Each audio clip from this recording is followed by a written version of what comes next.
আসসালামু আলাইকুম। পৃথিবীর যে প্রান্ত থেকে দেখছেন এবং শুনছেন সবাইকে সালাম ও শুভেচ্ছা জানাচ্ছি। আসসালামু আলাইকুম। আজকে আমি আমার বাংলাদেশের তরুণ জন জন জন- তরুণ জনগোষ্ঠীর কাছে, বিশেষ করে ছাত্র জনতার কাছে আমি কিছু প্রশ্ন রাখতে চাই এবং আপনাদের বিবেকের উপরে আপনাদের কাছে বিচার দিতে চাই এবং আপনাদের বিবেকের কাছে কিছু প্রশ্ন জিজ্ঞাসা করতে চাই। যে সেই প্রশ্নটি হচ্ছে যে আপনারা যারা তরুণ তারা দেখেছেন যে বাংলাদেশ আওয়ামী লীগ 3বার ক্ষমতায় ছিল, তারপরে দ্বিতীয়বার 6 মাসের উপরে ক্ষমতায় ছিল। সো প্রায় 15 বছরের উপরে বাংলাদেশ আওয়ামী লীগ সরকার এই দেশে ক্ষমতায় ছিল একটানা, আর আগে ছিল 1996 সালে। আচ্ছা, আপনারা বাংলাদেশে যারা তরুণ সমাজ বা যারা বর্তমানে বুঝেন জানেন, শিক্ষিত সমাজ সহ সকল জনগণের কাছে আমি প্রশ্ন করতে চাই, আপনারা কি বাংলাদেশে আপনাদের জীবদ্দশায় আপনারা কি কেউ দেখেছেন যে বাংলাদেশ আওয়ামী লীগের কোনো নেতাকর্মী অন্য সংগঠনের, বিএনপি বলেন, জামাত বলেন বা অন্য অন্য রাজনৈতিক সংগঠনের কোনো নেতাকর্মীর বাড়িতে আগুন দিয়েছে? আপনারা বলতে পারবেন, দেখাইতে পারবেন এরকম কোনো নজির বাংলাদেশ আওয়ামী লীগ সৃষ্টি করেছে? করেনি। আপনারা কি দেখাতে পারবেন যে বাংলাদেশ আওয়ামী লীগ বা কোনো আওয়ামী লীগের নেতাকর্মী বা বাংলাদেশ আওয়ামী লীগ কোনো অঙ্গ সংগঠন কারো বাড়িতে গিয়ে, কারো প্রতিষ্ঠা বেগম খালেদা জিয়া বলেন বা জিয়াউর রহমান বলেন, কারো বাড়িতে গিয়ে আগুন ধরিয়ে দিয়েছে, কারো স্থাপনায় আগুন ধরিয়ে দিয়েছে, কারো সম্পদ লুণ্ঠন করে নিয়ে গেছে, কারো ব্যবসা প্রতিষ্ঠানে আগুন দিয়েছে? আপনারা এরকম কোনো প্রমাণ দেখাতে পারবেন? দেখাতে পারবেন না। আপনারা আরেকটি কথা বলি, আপনারা কি দেখাইতে পারবেন যে বাংলাদেশ আওয়ামী লীগ কোনো প্রবাসীর বাড়িতে আগুন দিয়ে জ্বালিয়ে পুড়িয়ে দিয়েছে? যে প্রবাসী পুরা আওয়ামী লীগের সময়টুকু সে বিদেশে ছিল।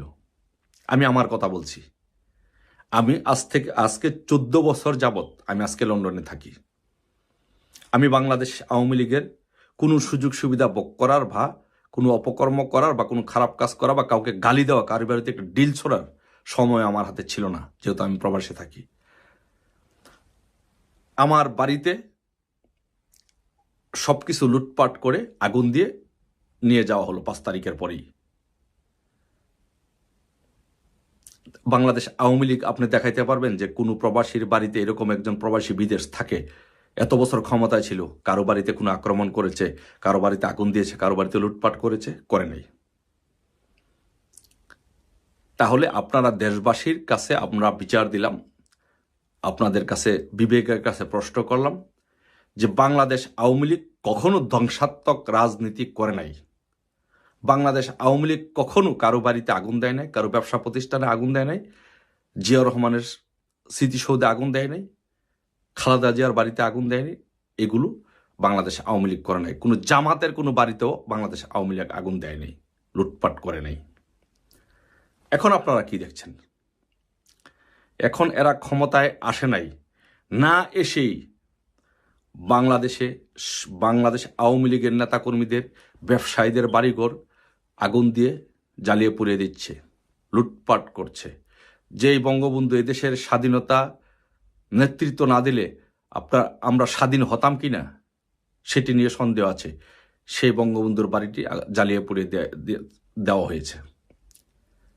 তাহলে এদেশের জনগণ, আপনারা যারা আছেন, আপনারা বিচার করে দেখেন যে বাংলাদেশের আওয়ামী লীগের রাজনীতি এবং এই 71-এর পরাজিত শক্তির আলবদর আল শামসদের রাজনীতির মধ্যে পার্থক্য কতটুকু? শেখ হাসিনার রাজনীতি এবং অন্যান্যদের রাজনীতির মধ্যে পার্থক্য কতটুকু? আজকে দেখেন, বাংলাদেশ আওয়ামী লীগ যদি চাইতো, বাংলাদেশ আওয়ামী লীগ যদি মনে করতো, ছাত্রলীগ যদি মনে করতো, তাহলে জামাতের নেতাদেরকে বিনা বিচারে রাস্তায় অপরাজয় বাংলার পাদদেশে বেঁধে তাদেরকে হত্যা করতে পারতো, বিচার করতে পারত। যুদ্ধ অপরাধীদের প্রত্যেকটি বাড়িঘর আগুন দিয়ে জ্বালিয়ে পুড়িয়ে দিতে পারত। সেই সক্ষমতা, সেই ল্যান্ডস্লাইড ভিক্টোরি নিয়ে কিন্তু 2008 সালে বাংলাদেশ আওয়ামী লীগ ক্ষমতা এসেছিল।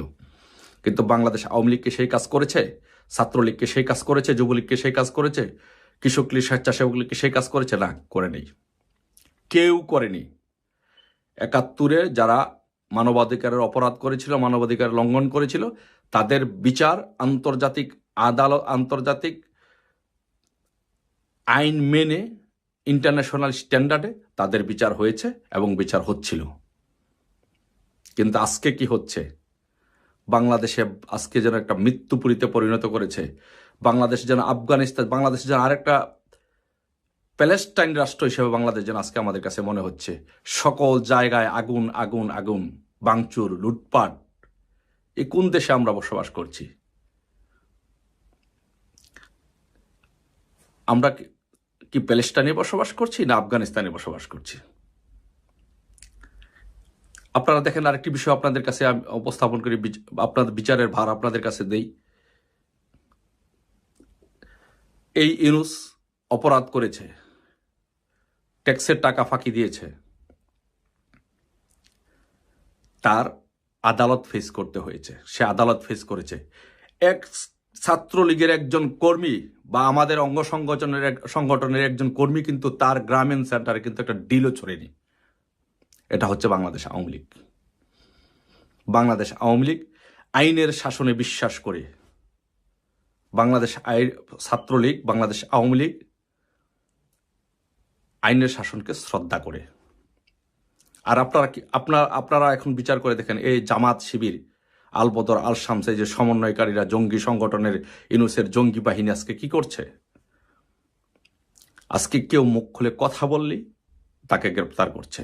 বাংলাদেশের মিডিয়াগুলো মুখ খুলে কথা বলতে পারছে না, কোনো সংবাদ পরিবেশন করতে পারছে না, কোনো মানুষ আজকে কথা বলতে পারছে। যে কথা বলছে তাকেই গ্রেপ্তার করা হচ্ছে, তার বিরুদ্ধে গ্রেপ্তারি পরোয়ানা জারি করা হচ্ছে। যে কথা বলছে তার বাড়িতে হামলা করা হচ্ছে, তাদেরকে কোর্টে যদি কোনো আইনজীবী কথা বলছে তাকে লাঞ্ছনা করা হচ্ছে, কোর্টে যদি কোনো আসামি নেওয়া হচ্ছে তাকে ওই কোর্টেই তাদেরকে হামলা করা হচ্ছে। এ কোন বাংলাদেশে আমরা বসবাস করি? বাংলাদেশ আওয়ামী লীগ কি এগুলো করেছে? আপনারা শুধু একবার চিন্তা করে দেখেন যে বাংলাদেশ আওয়ামী লীগ যদি চাইতো তাহলে কি জামাতের নেতাদের বাড়িঘর কি ভেঙে চুরে দিতে পারতো? বাংলাদেশ জামাতের নেতাকর্মীদের বাড়িঘরকে আগুন দিয়ে পুড়িয়ে দিতে পারতো? অবশ্যই পারতো। দিয়েছে? একজন জামাতের বাড়িতে আগুন দিয়েছে এমন কোনো ঘটনা দেখাইতে পারবেন? ওরা তো ৭১-এর মানবতা বিরোধী অপরাধ করেছিল, এটা তো প্রতিষ্ঠিত, বাংলাদেশের সবাই জানে যে এরা ৭১-এর সময় মানবতা বিরোধী অপরাধ করেছে, পাকিস্তানের দোসর হয়ে ওরা কাজ করেছে। কিন্তু তারপরে কিন্তু বাংলাদেশ আওয়ামী লীগ আইন নিজের হাতে তুলে নেয়নি। সো তাই আজকে আমরা এই রাষ্ট্রটি কার হাতে দিয়েছি? শেখ হাসিনাকে সরিয়ে আমরা কার কাছে এই রাষ্ট্রের দায়িত্ব দিয়েছি? এটা আপনাদের কাছে বিচার দিলাম। আর সেই বিচারে যদি, আপনাদের বিবেকের বিচারে যদি ওরা যদি দোষী সাব্যস্ত হয়, ওদেরকে বয়কট করুন। আর যদি মনে করেন যে না, শেখ হাসিনা এদেশের জন্য ভালো ছিল, এদেশের জন্য কাজ করেছিল, আসুন ঐক্যবদ্ধভাবে শেখ হাসিনার জন্য কাজ করে শেখ হাসিনাকে এদেশে ফিরিয়ে এনে এদেশকে রক্ষা করি। আপনি রক্ষা পাবেন, আমি রক্ষা পাবো, আপনার পরিবার রক্ষা পাবে, আমার পরিবার রক্ষা পাবে, সমাজ রক্ষা পাবে, দেশ রক্ষা পাবে। আর যদি সেটি করতে আমরা ব্যর্থ হই, এই ব্যর্থতার দায় আপনাকে নিতে হবে, আমাকে নিতে হবে, গোটা দেশকে নিতে হবে। তালেবানি রাষ্ট্রের দিকে আমাদের বাংলাদেশ ধাবিত হবে। সবার শুভবুদ্ধির উদয় হোক, বাংলাদেশের জন্য সবাই কাজ করার মতো বিবেক জাগ্রত হোক। ভালো থাকবেন সবাই। জয় বাংলা, জয় বঙ্গবন্ধু। আসসালামু আলাইকুম রহমতুল্লাহি ওবরকাতুহু।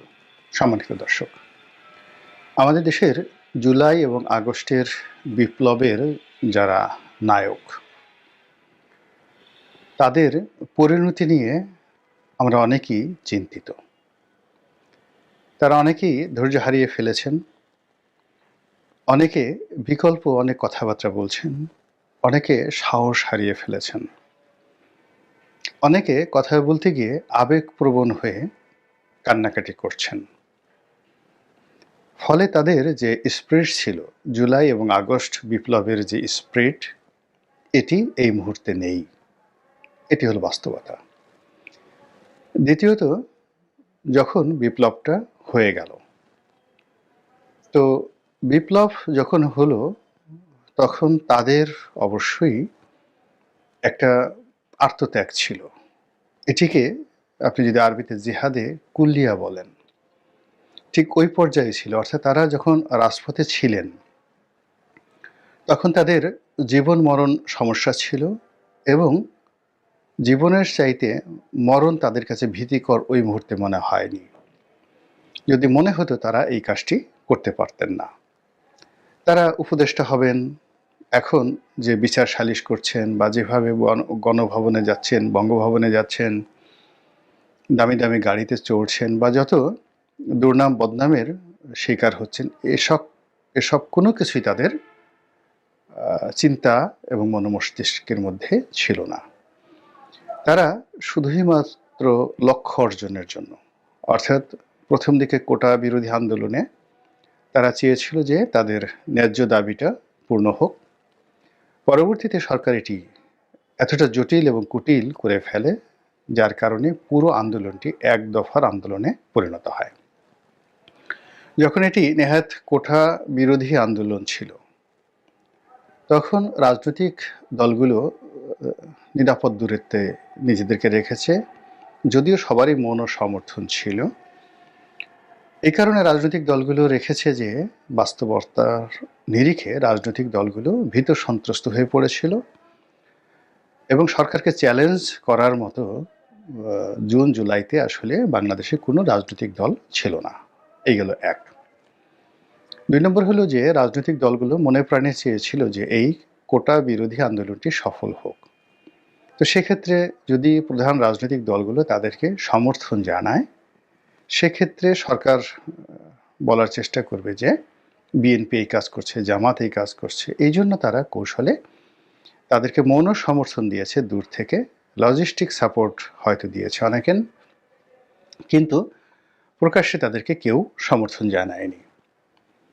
কিন্তু জুলাইয়ের মাঝামাঝি এসে যখন আন্দোলন তীব্র থেকে তীব্রতর হলো, ঠিক সেই সময় বিএনপির পক্ষ থেকে একেবারে প্রকাশ্যে তাদেরকে সমর্থন জানানো হলো। জামাত প্রকাশ্যে সমর্থন জানায়নি, কিন্তু এখন স্পষ্ট যে এই কোটা বিরোধী আন্দোলনের যে নেতাকর্মী যারা মাস্টার মাইন্ড, তাদের একটা বিরাট অংশ জামাতের রিক্রুট ছিল এবং জামাত প্রথম থেকে এটি গোপনে তারা এই আন্দোলনকে বেগবান করার জন্য যা কিছু করা দরকার সবই করেছে। কিন্তু প্রকাশ্য যদি কোনো রাজনৈতিক দল সমর্থন দিয়ে থাকে তাদেরকে, তাহলে বিএনপির মতো বড় দল প্রথম প্রকাশ্যে দিয়েছে। এরপর অন্যান্য ছোট রাজনৈতিক দলগুলো তারাও নৈতিকভাবে তাদেরকে সমর্থন দিয়েছে, তাদের পক্ষে ছোট মিছিল করেছে, সমর্থন জানিয়েছে এবং আন্দোলন যখন চূড়ান্ত পর্যায়ে গেল তখন অনেকেই গ্রেপ্তার বরণ করেছেন। এবং আগস্টের 1 তারিখে এসে আসলে এখান থেকে কারোরই ফিরে যাওয়ার উপায় ছিল না। বিএনপির মতো বড় বড় দল, জামাতের মতো দল, তারা ভয় পাচ্ছিলেন যে কোনো অবস্থাতে যদি এই আন্দোলন অতীতের শাপলার মতো হয়, অতীতের গণজাগরণ মঞ্চের মতো হয়, ব্যর্থ হয়, এমনকি যারা বিশ্ববিদ্যালয়ের শিক্ষক, সাংবাদিক এই আন্দোলনের সমর্থন জানিয়েছিলেন, আগস্ট মাসের 1 তারিখে তারা সবাই বলতে গেলে মৃত্যু ভয়ে থরথর করে কাঁপছিলেন যে যদি ফেল করে তাহলে তাদেরকেও আর এক দফা জেলে যেতে হবে। এবং বড় বড় রাজনৈতিক দলের মধ্যে বিভেদ ছিল, বিসংবাদ ছিল যে কি দরকার ছিল এই আন্দোলনে জড়ানোর জন্য। কিন্তু আল্লাহর অশেষ রহমত, বিজয়ী হয়েছে আমরা সকলে মিলে। আমরা সকলে মিলে বিজয়ী হয়েছি, কিন্তু বিজয়ী হওয়ার পর যে বিশৃঙ্খলা সাধারণত হয় সেন্ট্রাল কমান্ড না থাকলে, তো এই আন্দোলনের আমরা সফল হয়েছি, বিজয়ী হয়েছি, অভ্যুত্থানে আমরা বিজয়ী হয়েছি, কিন্তু আমাদের কোনো সেন্ট্রাল কমান্ড ছিল না। মহান মুক্তিযুদ্ধে যেভাবে একটা নেতৃত্ব ছিল, রাজনৈতিক নেতৃত্ব ছিল, সামরিক নেতৃত্ব ছিল, বেসামরিক নেতৃত্ব ছিল, অর্থাৎ আমলারা কাজ করেছে, সেন্ট্রাল ব্যাংক কাজ করেছে মুক্তিযুদ্ধে, রেডিও টেলিভিশনের কর্মীরা কাজ করেছে, সেনাবাহিনী কাজ করেছে, পুলিশ করেছে, ইপিআর কাজ করেছে, অর্থাৎ ইস্ট পাকিস্তান রাইফেলস কাজ করেছে এবং আওয়ামী লীগের নেতৃত্বে সমস্ত রাজনৈতিক দলগুলো কাজ করেছে। ফলে পুরো মুক্তিযুদ্ধের 9টি মাস কেউ কখনো পথহারা হয়নি। দেয়ার ওয়াজ এ গভর্নমেন্ট, বিপ্লবী গভর্নমেন্ট ছিল। এবং একটা ঘোষণাপত্র ছিল, বিপ্লবী ঘোষণাপত্র ছিল, বিপ্লবী সরকার ছিল, তার সঙ্গে বিদেশি পরাশক্তিগুলো ছিল, রাশিয়া ছিল, ভারত ছিল। কিন্তু এবারের ঠিক যে যুদ্ধটি এবং এবারে যে বিপ্লবটি বা গণ অভ্যুত্থানটি, এটির ব্যাপকতা বিশাল।